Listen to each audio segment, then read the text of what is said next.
அண்ணா சீரியல்ல இன்னைக்கு என்ன நடக்க போகுதுன்னு பார்க்கலாம் வாங்க வீடியோக்குள்ள போகலாம். வீரலட்சுமி வைஜெயந்தி டியூட்டி போட்டிருக்காங்கன்னு சொல்லி வைஜெயந்தி வீட்டுக்கு வர்றாங்க. வந்து பார்த்தா அங்கே யாரையும் காணா. வீடு ஃபுல்லாக கச கச கசன்னு போட்டு வச்சிருக்காங்க. அங்கே பாட்டி தான் இருக்காங்க. பாட்டி கிட்ட கேட்குறாங்க, மேடம் வைஜெயந்தி மேடம் என்ன ஒரு டியூட்டிக்காக வர சொல்லியிருக்காங்க. அவங்கள எங்கே பார்த்தா நீங்கள் சொல்ல முடியுமா? புதுசாக டியூட்டியில் ஜாயின் பண்ணியிருக்கிற வீரலட்சுமி எஸ்ஐ வந்திருக்கான்னு சொல்கிறீங்களா மேடம்ங்கிறாங்க. ஓ, நீ என்ன என் பொண்ணை விட அவ்வளோ பெரிய அதிகாரியா? கொஞ்ச நேரம் நெல்லு, நான் என் பொண்ணுகிட்ட போய் கேட்டுட்டு வரேங்கிறாங்க. பாட்டி வீரா கிட்ட பேசின தோரணையை பார்த்ததுமே வீராவுக்கு ஏதோ முகம் சொல்லிக்கிற அளவுக்கு இருக்கு. பாட்டி வைஜெயந்தியை பார்த்து கூப்பிட்றதுக்காக போறாங்க. இங்க ரத்னா வீராவுக்கு ஃபோன் பண்ணி, பரணி அண்ணனோட ஸ்கூட்டர் எடுத்துட்டு போய் கீழே விழுந்து கை எலும்பு கிராச்சர் ஆயிடுச்சுடி, என்னால வர முடியுமாங்கிறாங்க. ஐயோ, இன்னைக்கு தான் புதுசா எனக்கு டியூட்டி போட்டிருக்காங்க, என்னால வர முடியாது, என்னடி பண்ணட்டுங்கிறாங்க வீரா. அப்படி ஒன்றும் பிரச்சனை இல்லை, நானும் அப்பாவும் இருந்து பார்த்துக்குறோம். சரி, நீ அப்போ டியூட்டியை பாருங்கிறாங்க ரத்னா. சரிடி, எப்படியோ பார்த்துக்கோங்க, எனக்கு டியூட்டி எந்த டைம்ல முடியும்னு தெரியல, நான் முடிஞ்சதும் வந்துடுறேங்கிறாங்க வீரா. பாட்டி மாடியிலேருந்து மொல்ல இறங்கி வராங்க. கண்டுக்காம போகும்போது பாட்டின்னு கூப்பிடுறாங்க வீரா.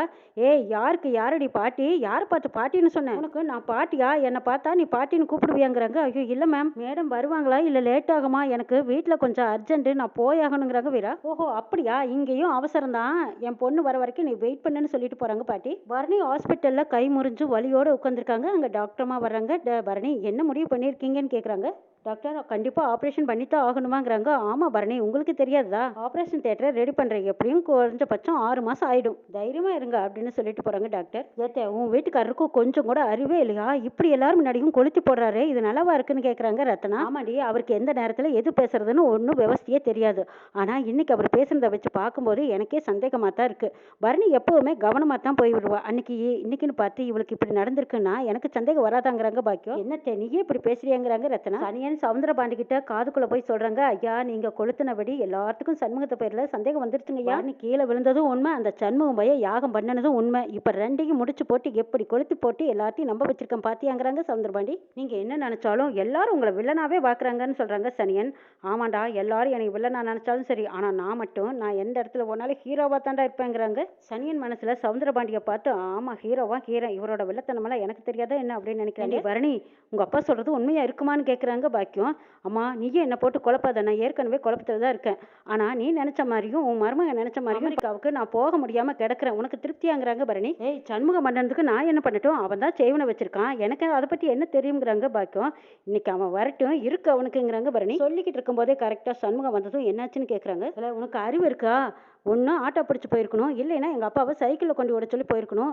நான் இல்லாத நேரம் பார்த்து என் வண்டியை எடுத்துகிட்டு போய் விழுந்திருக்கிறேன். இல்லை உடன்குடி என்னல ஆச்சு? எல்லாரும் என்னை இப்படி பார்த்து முறைக்கிறாங்கன்னு கேட்கவும், ஆமாம்மா உன் மாமனார் கொளுத்தி போட்ட நெருப்பு அப்படி சண்முகம் அவங்கள பார்த்து முறைக்கிறாங்க. இங்கே பாரு, அங்கே என்ன முறைக்கிற? என்ன பாரு, நான் யூஎஸ்க்கு போகக்கூடாதுங்கிறக்காக தானே நீ இப்படியெல்லாம் பண்ணியிருக்கேன்னு கேட்குறாங்க. ஏய், அமெரிக்கா போகக்கூடாதுன்னு நான் என்ன பண்ணேன்? நீயா என்ன கேட்காம என் வண்டியை எடுத்துகிட்டு போய் விழுந்துட்டு இப்போ என் பேரில் பழிய சொல்கிறியா? நான் என்னமோ உன்னை தள்ளி விட்ட மாதிரியெல்லாம் நீ பேசுகிறேங்கிறாங்க. ஆமாண்டா, சத்தியமாக நீ இந்த அளவுக்கு போவேன்னு நான் எதிர்பார்க்கவே இல்லைங்கிறாங்க பரணி. இல்லை சண்முகம், எதுக்கு இப்போ பரணிக்கு இப்படி செய்வனை வச்சு விட்டே, போக விடாமல் தடுத்து நிறுத்திட்டியாடா? இப்போ கையை உடஞ்சு கிடக்குற, அவள் எப்படி போவா அமெரிக்காட்டுக்குன்னு கேட்குறாங்க பாக்கியம். சொல்கிறேன், நானா செய்வனை வச்சேன் அப்படின்னு சொல்லி வைகுண்டத்தை பார்க்குறாங்க. வைகுண்டம் எதுவும் பேசாமல் அமுக்கமுக்குன்னு, ஐயோ நம்மளை பார்த்து முறைக்கிறானே, எல்லாரும் முன்னாடியே எங்கே காட்டி கொடுத்துருவானோன்னு பயந்து நிற்கிறாங்க. பிறகு பரணிக்கு எப்படி இப்படி ஆயிருக்கும்னு கேட்குறாங்க பாக்கியம்.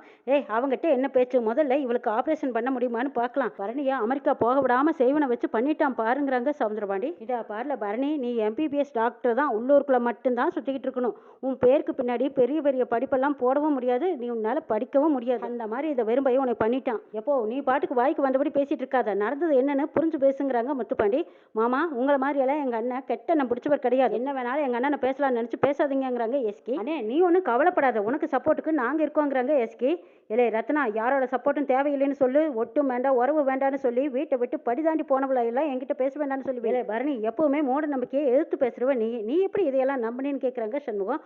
ஆமாண்டா, இது வரைக்கும் நான் நம்பாம தான் இருந்தேன், நடக்கிறது எல்லாம் பார்த்தா நம்புற மாதிரி தான் இருக்கு, ஆனால் உன்னை இந்த ஜென்மத்துக்கு நான் மன்னிக்கவே மாட்டேங்கிறாங்க பரணி. பரணி போலாமா, ஆப்ரேஷன் செய்ய நேரம் ஆச்சுங்கிறாங்க.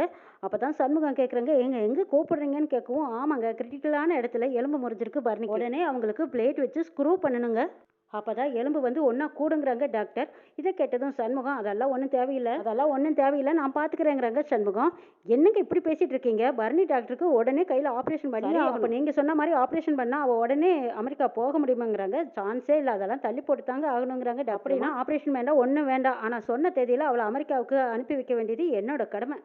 இல்ல வெறும்பையில நீ சொல்ற மாரி என் பொள்ளைய அப்படியே ஒத்த கைய உடஞ்ச கையோட அனுப்பி வச்சு அங்க போய் மொத்தமா கை போயிட்டா என்னடா பண்ணுவேங்கிறாங்க சந்திரபாணி. ஓ நான் என்ன உன்ன மாரி அடுத்தவன் குடும்பத்தை கெடுக்க நினைக்கிறவன்னு நினைச்சியா?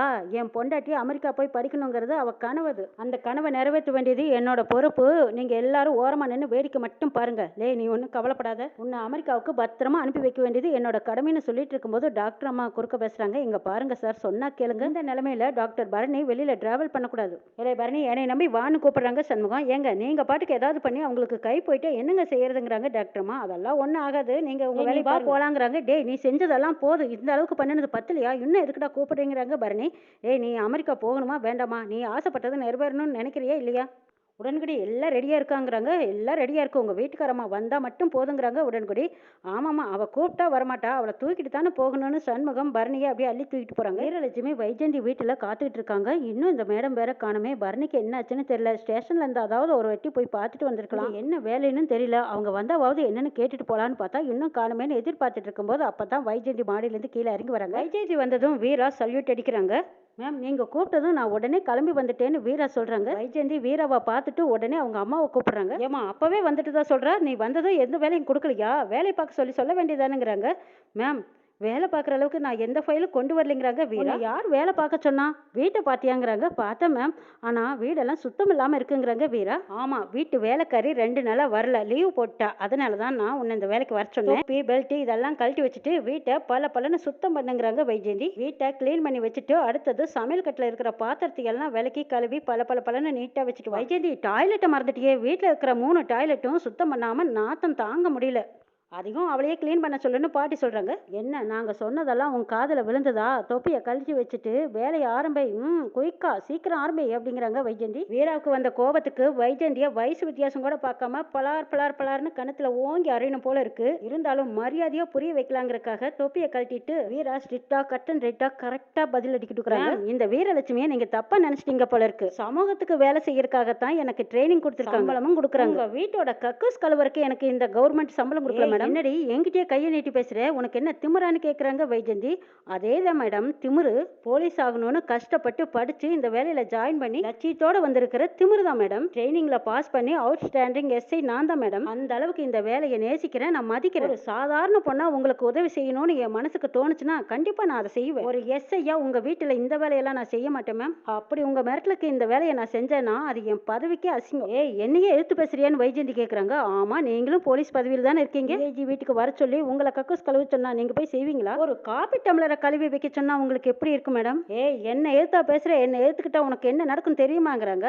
ஐ டோன்ட் கேர் மேடம், உங்க அதிகாரம் எல்லாம் நான் இருக்கிற டியூட்டி மேல மட்டும்தான் இருக்கணும், தனிப்பட்ட பொண்ணு மேல கிடையாது. உங்களை எழுத்துக்கிட்டா என்ன நடக்கும்னு எனக்கு தெரியாது, ஆனா எது நடந்தாலும் எதிர்த்து நிக்கிற தன்னம்பிக்கை தைரியமும் என்கிட்ட இருக்கு மேடம். உங்க வேலைக்கு ஏத்தால் நான் கிடையாது. சாரி சொல்லிட்டு வீரா அங்கிருந்து கிளம்புறாங்க. நில்லு அப்படின்னு வைஜெயந்தி கூப்பிட்டு மிரட்டுறாங்க. என்ன எடுத்துட்டு போறையில உன்னை இன்னைக்கே நான் டிஸ்மிஸ் பண்ண முடியும் தெரியுமா உனக்கு? அது நீங்க நினைச்சாலும் நடக்காது. டிஸ்மிஸ் பண்றதுக்கு 1000 காரணம் வேணும். ஏதாவது காரணம் சொல்லி நீங்க என்ன டிஸ்மிஸ் பண்ணாலும் அப்ப நீங்க ஜெயிச்ச அர்த்தம் கிடையாது. வேலையில இருக்கும்போது இந்த வீரா சப் இன்ஸ்பெக்டரா தான் இருப்பா, உங்க வேலைக்காரியா இருக்க மாட்டா. தேங்க்யூ மேடம்னு வெறப்பா சல்யூட் அடிச்சுட்டு வீரா அங்கிருந்து கிளம்புறாங்க. வைஜெயந்திக்கு வெறப்பு வீரப்பு எல்லாம் புஷ்வான மாதிரி புஷ்ன்னு போயிருது. சரியான கோவத்துல அங்க இருந்த ஒரு பொருளை தூக்கி வீசி உடைக்கிறாங்க. வைஜெயந்தி ஆனாலப்பட்ட ஆம்பளைங்களே உன்னை கண்டா தொட நடுங்கி நிற்பாங்க. இவன் என்னடான்னா உன்னையே ஆட்டி படைக்கிறாளே, நீ கொஞ்சம் பார்த்து இருந்துக்கோமான்னு சொல்லிட்டு போறாங்க பாட்டி.